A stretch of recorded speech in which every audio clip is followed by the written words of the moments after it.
Six freshman football players recently moved in for the Tar Heels. What exactly is it like getting adjusted to that new life?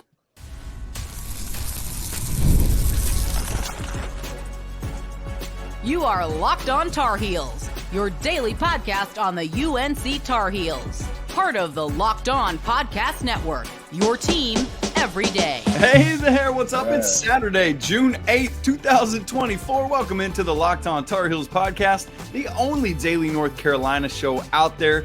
I'm your host, Isaac Schade. Joining us is our guy, Denora Searcy, coming to you from the great state of North Carolina. You can see that Panthers helmet over his shoulder for those of you watching on YouTube. It's great stuff, and you're joining us at the place to get your Tar Heels content every single day. Want to thank you for making us your first listen or watch. Special shout out to all you everydayers and all the members of the Locked On Tar Heels Discord community.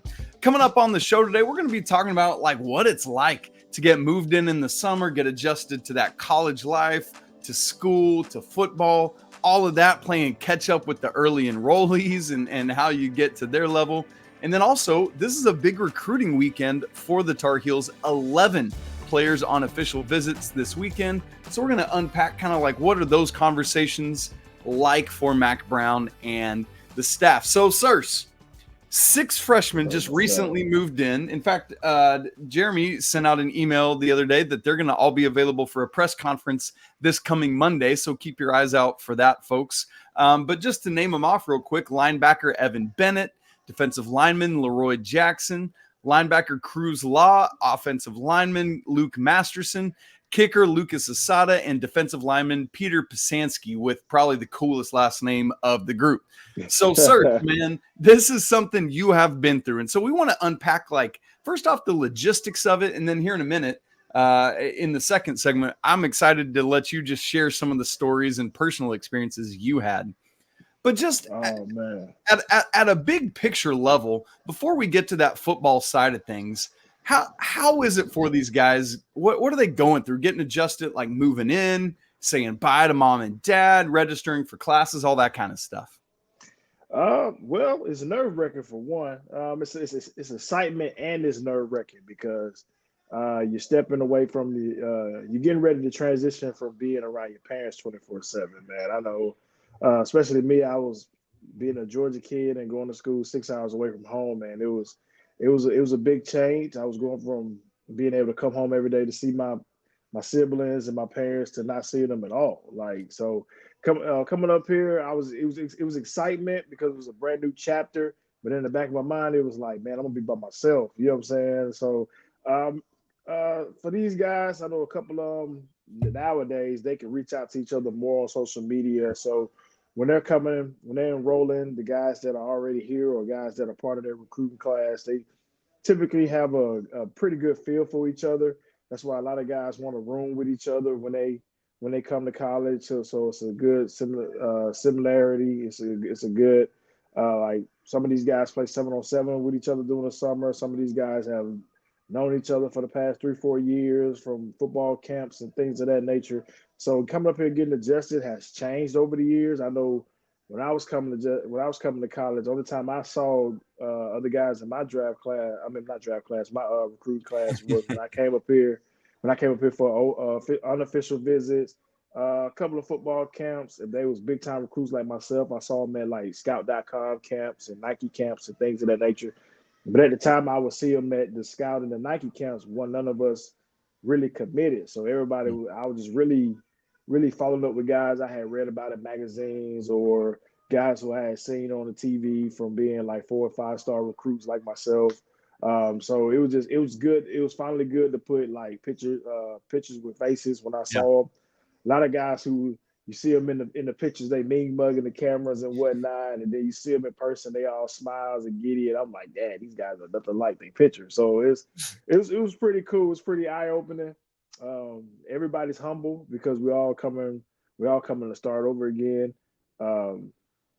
Man, moving in was crazy. I had to move in a dorm and didn't have an elevator. You had to carry everything up the steps. Then once we got done, I had to say goodbye to my parents. My mother was crying because, I was oldest of 4, so I was the first one to lead a nest, So Yeah, it was a big change.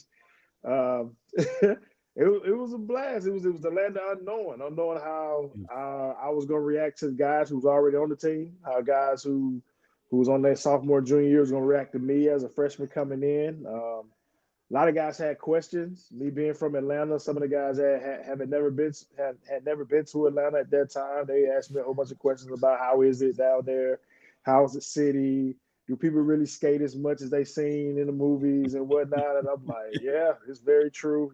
Traffic is crazy. Yeah. But it was pretty cool, man. It was pretty cool to be around guys that you've read about or heard about, and you finally get to like be teammates with them and learn that a lot of us pretty much come from the same type of struggles growing up. A lot of us wanted to get to this level to be able to take care of, our parents and younger siblings and whatnot. So it's a different form of growth. It's a different form of independence because mom not waking you up every morning. You got to set that alarm clock. That's true. Like, sometimes, no, I'm with you. Dude, I had an alarm clock. But my mom still would come in there from time to time, knock on the door and make sure I was up, even though I had an alarm clock. So knowing she wasn't going to be there to do those things, it made me grow up a lot faster. Then you had to register for classes, man. Then that was a whole new stepping stone for me because I never did summer school. Like I was a guy who always had, good. Well, we in high school, you had to go to summer school. That means you didn't do good. That's right. Right. But now you got to go to summer school because they want you to build up that GPA before you go into your season because they know how the season could be with you having to juggle both being a student athlete and performing on the field. So the summer is a good mechanism to help you not only like knock out credits towards your degree or what you're pursuing, but it allows you to like build up a strong GPA going into the season because they know your focus will be shifted a little bit. And that's something I really had to get adjusted to my first ever summer because I hated it. The fact that I was sitting in the classroom in the middle of June and July was nerve-wracking to me because I'm like, why are we here? Like, I don't like, but I thought summer school was like a punishment at the time when I first got here. I was like, why are we at summer school? Like, I just want to work out and do football during the summer. And then I worry about school when the fall semester begins. That's right. But learning this, it was a process and learning from the older guys on the team that no, we need summer school because once the season starts, the fall is real big for football players and other sports too that participate in the fall as well. But knowing like we during the grind of an actual season, which it didn't really hit me until we got into the fall season my freshman year. Then I was like, by middle of my freshman year, I was like, thank God I went to summer school. You know what I'm saying? But yeah. But that first initial getting a schedule, and I'm looking at my schedule and the team being like, what's this? And they was like, yeah, you got classes on Monday. I'm like, Monday class? Like, no, I came up here just to work out during the summer and get ready for football. You know what I'm saying? And they was like, no, but you need summer school. And I'm like, I don't need summer school. Like, I'm just here to play football. But knowing what it does and like learning what it does and being able to put my like ego aside and like being able to accept it and knowing like this is here to help us, it took an adjustment, which a lot of the guys are going through now, but it pays off in the long run for sure. Well, and it's because the early enrollees who came back in January, they've been able to go through kind of a typical semester of academics already. They just go into class with everybody else.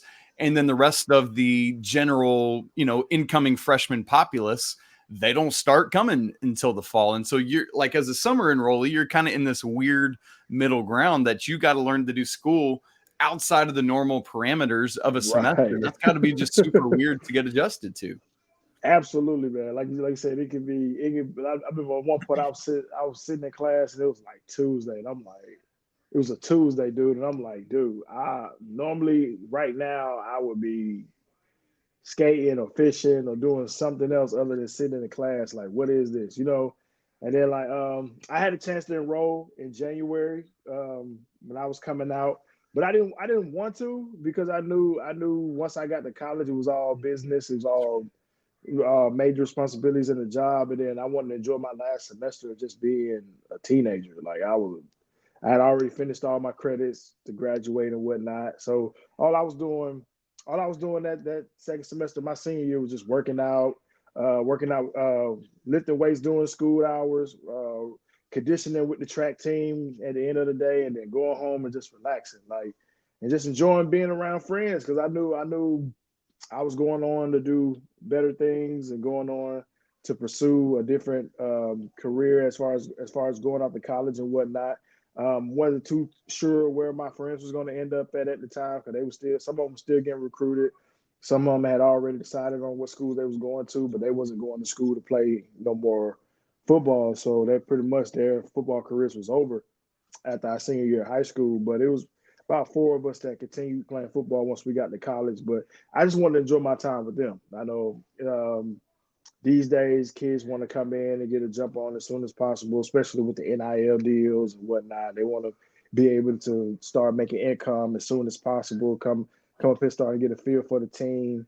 Guys who roll in January to get to participate in spring ball, so they get a chance to jump on the playbook before other guys come in during the summer and whatnot. But that was a risk I was willing to take, because in a sense, I still wanted to enjoy my childhood before I left. You know what I'm saying? I was like, man, I probably got about 4 more months with no responsibilities before everything sets in to click in. So I just wanted to enjoy that one final ride and just choose to be a kid for that one final ride before I got to college. Because like I said, once I stepped on campus ground and my mom hugged me and my dad hugged me and they got in their car and they took off and I saw them make that right and get off campus, I said, it's on me now. You know what I'm saying? So I had to make it work. I had to make it do what it do, man. So I was excited but nervous at the same time. Yeah.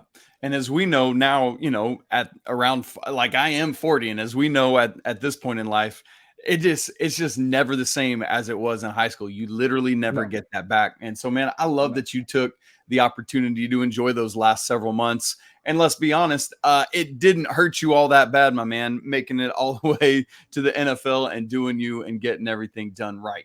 And that's where we want to turn next here, coming up in just a second, is looking at the football side of it. How, as a summer enrollee, how do these guys catch up? How far behind are they? What is it like? And what were some of the other stories of your getting to college for the first time and getting settled in? So we'll get to all of that coming up in just a second. Right after I tell you about eBay Motors, passion, drive, and patience. The formula for winning championships is also what keeps your ride or die alive. eBay Motors has everything you need to maintain your vehicle and level it up to peak performance. From superchargers to roof racks, from exhaust kits to LED headlights and more. Whether you're into speed or power or style, eBay Motors has got you covered. With over 122 million parts for your number one ride or die, you'll always find exactly what you're looking for. And with eBay Guaranteed Fit, your part is guaranteed to fit your ride every time or your money back. Because with eBay Motors, you're burning rubber, not cash. With all the parts you need at the prices you want, it's easy to make your car the MVP and bring home huge wins. So keep your ride or die alive at ebaymotors.com. Eligible items only, exclusions apply, eBay Guaranteed Fit only available to U.S. customers. All right, Isaac Schade, Denora Searcy here with you on the weekend. The Tar Heels, the Diamond Heels are in the midst of their super regional. We're recording earlier on Friday, so we don't know what happened Friday night, but we hope Shea Sprague, who took the bump, and the dudes did absolute work and can wrap it up and get on to Omaha tonight. Searcy, I know we're both excited for that. Our Braves won last night on Thursday, so hopefully it's a good weekend on the Diamond for our other sport that we love. But today, we're talking football. And, Searcy, what I want to ask you, we're talking right now about these guys that are enrolling right now in this summer versus the guys that came in early enrollees in January. From a football standpoint, how hard is it to play catch up to those guys who you talked about that have already been through spring ball, got the playbook, all of that? How do you go about doing that work? Coming in, you're playing catch up for sure. The guys that already had a chance to work their way slowly in the process in the playbook, getting plays here and there, getting live reps, doing spring ball. So right now during the summer, it's kind of a dead period, really. You won't get the full playbook, but you probably get 5-6 of the basic plays that'll be called during the first few days of camp and whatnot. You get to go over with the older guys. A couple of times you may meet with your position coach if he's in town, if he's not on the road recruiting. You may get to meet with them to go over some of the calls and things of that nature. But it is a major catch up game. And then me personally, from my experience, I was coming in from we only had like 3-4 plays on our defense, So from 3-4 plays to a whole playbook, and then it wasn't iPads, it was the binders, and the binders be about this thick, man. And there'd be like 12 calls for each package. Like it was insane. Then the terminology was different. You got to learn different personnels. I think out of my 10 regular season games in high school, six of the 10 teams we played was wing T. So they really didn't have a personnel group like that. Like, you know what I'm saying? So learning personnels, learning what 12 personnel is, one back, two tight ends, or 21 personnel, two backs, one tight ends, 11 personnel, three receivers, and one running back. Just like learning different personnel groups took me a minute because, like I said, I didn't have to worry about personnel. When I played football, you knew who the star player was, and you stopped the star player. Like you stopped the star player, you win the game. Like, but it was a whole different thing, learning like schemes and learning concepts and things of that nature. So I started behind the 8 ball a lot, really. Guys who come in during January get one up on you because they get to learn sooner. It may be a little bit faster because when they come here, they probably got 2 months of January and February winter workouts and whatnot. And then come March after spring break, that's when you jump into spring ball. Little bit similarities when you get here during the summer. You got June and July because August is when we enter camp and whatnot. But the guys who come in January, they've already seen the playbook. They already been through it. They some guys lock in on the terminology more quicker. So once that August camp hits, they're not seeing it for the first time. A lot of guys that get there in June, they're seeing it for the first time. Yeah, it's one thing to sit in the room with your position coach and he coach you up, but to actually see it and put it and go from the board to the grass field is two different things. We call it the heat of the battle.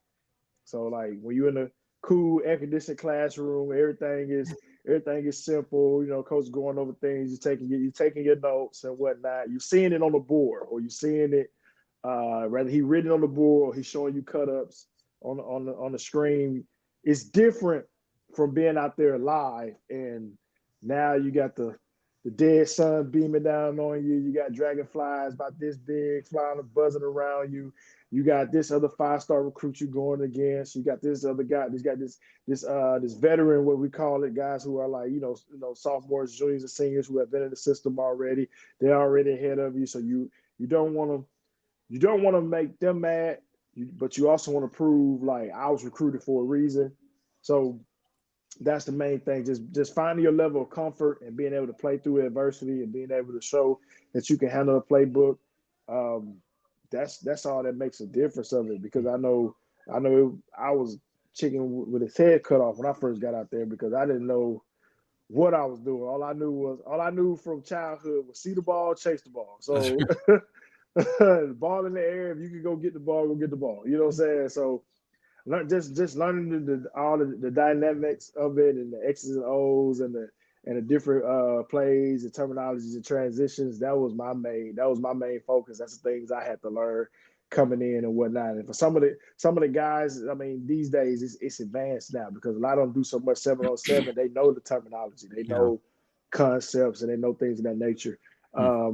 The only thing is they'll be learning a new system because they're coming from what they was used to in high school to a whole college playbook. So once they get the terminology down from a college standpoint, then they'll be able to play fast, and that's the main thing. And then if you got some good, hopefully we got some great guys, great proven leaders that can teach them what Mac Brown likes to do and what I've seen other coaches do. Because I even had one when I came in. Is everybody gets assigned a big brother, somebody who's already been there before.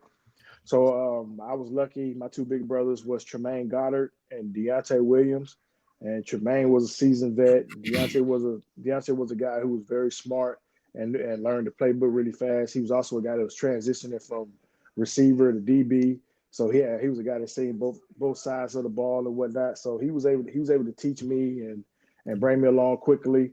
And Tremaine was just a student, so learning how to watch film, I learned from Tremaine how to break down like personnel and things of that nature. So if you could get with a good older guy, that'll help with your transition a whole lot better too. Yeah. That's so, I mean, that feels critically important to learn from somebody who's been doing it all the time. Man, thanks for sharing all those stories, Searcy. That's really good stuff.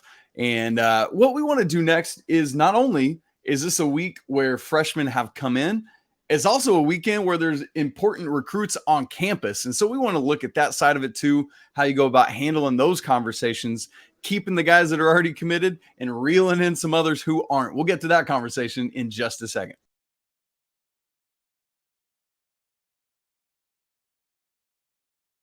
Not only is this a big time for freshmen to be moving in for the football team, this weekend is a massive recruiting weekend for the Tar Heels. 11 players in the class of 2025 on campus this weekend, 7 of them who are already committed, including quarterback Bryce Baker is there. And then there are 4 who are not committed to North Carolina. They're also there. That includes 4-star wide receiver Malik Clark, 3-star wide receiver Evan Haynes, 4-star safety, Searcy likes to hear that, Onus Conanbanny, and then 4-star defensive end London Merritt, who, by the way, is committed to Ohio State, but is still coming on this official visit. So, Searcy, several various questions with all of this. First off, with the 7 players who are on campus this weekend who are already committed but are on these official visits, especially in this transfer portal era, in the NIL era, what kind of work does the coaching staff need to do with the guys who are already committed Tar Heels? I would say reassurance. They committed to you guys for a reason. So you just got to make sure that you reassure them that this is the place, this is the perfect place for them. This is the perfect fit for them. You don't need anybody to come away thinking like, well, they showed me one thing one time and now they're talking a whole different conversation this time, because it can raise red flags to a recruit. I would say keep it simple. Whatever they fell in love with at the university that made them commit, put that out there first. If you know anything else about their background that would intrigue them more into the university, bring that up on the back end. But you always want to keep that reassurance. You want to make sure that they are reassured that they made the right choice. I know that's how it was for me when I went on my official visit. It was just double checking my final check boxes to make sure this was the place that I was coming.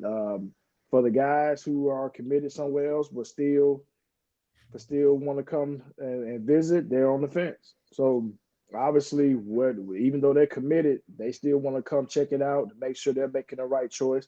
So if it's anything that you could take away, anything that you could, surprise them with that'll raise some eyebrows and create some oohs and some ahs that'll make them reconsider their commitment and become Tar Heels, use it, man. Like, hey, man, at the end of the day, they want to make the best choice, not only for them, but whatever choice is going to help their families as well. Because now that college has become even more of a business, guys want to make sure that, yeah, I'm out here playing, but I don't want to have to worry about my mom or my mom and dad or whoever that case may be. When they come up here and I'm not around, will they still get treated the same? You know what I'm saying? Like, because I've brought my parents up here a few times since I've been going. I've been going since 2010, and there's so many people in the building that still works there from not my time there. When they see my mom and dad, it's like I'm getting recruited again. They still treat my mother and father the same today as they did back when I came here in 07. So that's what you want. That's what you need. For me, like, don't just treat my parents good because you want to recruit me. Because you want me. That's right. Right. Still, that because I'm a big family person. So you still show my family love and aspiration even after all these years. Like, the last time I suited up in the Carolina uniform was 2010, and for people to still see my mom and dad and show them love and give them hugs and things of that nature, man, it's great. I love it. I love the type of love my family gets. So yeah, for guys that's already committed, they just want reassurance. Like, this is where I want to be. This is a good place not only for me, but also a great place for my family as well. And for other guys, they may see like other schools they committed at. Well, damn, they didn't treat my parents like this when, or they didn't treat me this way when I at the other university that I committed to. Maybe I need to really consider Carolina. And we've had a couple of guys who changed commits on their last day of their official visit. So fingers crossed. Don't unturn every stone. Put everything on the table to make sure that level of commitment is still there. Or if they haven't committed, make sure you do everything to get that commit to flip. Yeah, honestly. And to that point, it cannot be coincidence that Bryce Baker's official visit is while you've got two of your wide receiver targets there who are uncommitted in Malik Clark, the 4-star, and Evan Haynes, the 3-star. What is Bryce Baker's role as the quarterback in this class in helping get those guys committed to Carolina? Oh, his role is to be like, hey man, you guys come in with me, we can change this whole thing around, or we can keep it going. Like, especially we've had receivers every year from Carolina get drafted. Quarterback went top 5. If I'm him, I'm telling the receiver, look here, man, I come here. Even like he'll have to be honest with the coaches. He can be honest with the other. Look, man, I'm looking to play 3 years. You guys come here, we all play as freshmen. 2-3 years, we all get up out of here, go first round together. Like, y'all know I'm gonna be here. Y'all know I'm a good quarterback. I'm one of the top quarterbacks in this class. Y'all few of the top receivers in this class. We all come here, put up numbers, win games and whatnot. We all got a chance of going in the first 2 rounds. So if that's him, I'm trying to get as many guys to commit, because I'm not sure if we have. I'm not sure. I know we have a lot of receivers returning. Only receiver we really lost was Tez. So a lot of receivers that's coming back are like seniors and grad seniors and whatnot. So if you can get some guys in here early and everybody can get in early together and play together from freshman and redshirt freshman and sophomore years, man, the sky's the limit. Like, everybody can have a chance to live out their dreams and do what's necessary. Man, that's good. And I also think about like uncommitted 4-star safety Onis Conanbani, excuse me. And it's like, do recruits ever reach out to like, somebody like you that's like, this man played in the defensive backfield at Carolina, went on to the NFL. I want to reach out to him and see like, right? Like, do you ever have any of that interaction with the recruit? Not necessarily. I may get a reach out from a defensive back that's from my hometown of Georgia. Gotcha. Yep, that makes sense. They may ask like, what made me leave the state and go to North Carolina? Like, was it a big difference? Was it a big difference from Atlanta to going to North Carolina? And I tell them, like, you just can't look at everything city-wise. You got to look at it from a learning experience. I felt like Carolina was the most beautiful place I ever seen outside of the city of Atlanta. I felt like it was a place that allowed me to grow. I felt like it was a place that not only looked after me, but it would look after my family if they came up. You know what I'm saying? So that's what I get from it. That's what I let guys know that's from Atlanta when they come on their visits and things of that nature. So that's what I take on it. Now, I said some guys may come for the coach. Like, I know a lot of guys came to play at Carolina because of Dre Bly, but can't necessarily just be because of a coach, because a coach may get a job somewhere else. That's right. But it has to be for more so personal experience as well. So if you get a good feeling about this place and you feel like that's a place where you can not necessarily get all the way comfortable, but it allows you to rest your mind some, because it is a stressful sport we play as far as playing football and holding up your end as far as academics and things of that nature. But if you can find time in a place like North Carolina to just relax and be to yourself and get that mental preparation to keep going every day and get better as a person, absolutely. Yeah. Well, one of these guys, 4-star defensive end London Merritt, the one committed to Ohio State. He is from our Atlanta neck of the woods. He's down at IMG now, but he's from Woodward Academy originally, by the way. Okay. Place where I hit my first ever high school home run, so it's got fond memories in my heart. But yeah, I mean, that's the thing. It's like Atlanta, so much talent, and would love for more of those guys to come up. All right, sirs, great conversations today. I love this, getting all the summer guys in, looking at these recruits. A lot more great conversations to come this summer throughout the grind. And then, baby, can't wait for August as we get towards camp and then looking into those games and responding to all that. So, folks, stay tuned in with us all summer long here on Locked On Tar Heels. If you're not subscribed already to the show on audio and video, man, you're missing out. It's super easy to do. If you are not part of the Locked On Tar Heels Discord community, you're missing out there as well. It's free to join. The link is in the show notes. Come for the Tar Heels, stay for the community, or as Searcy just said a little bit ago, family is important. Stay for the family, man. It's great stuff. Absolutely. We got to get our guy Searcy out the door. He's going to breakfast with his family. Can't shout out the name of it because no free advertising. But you know, it's always a great day to be a Tar Heel. We'll talk again soon, hopefully celebrating the Tar Heels being Omaha bound. We'll get to that and a lot more coming up next week on Locked On Tar Heels. But until then, peace.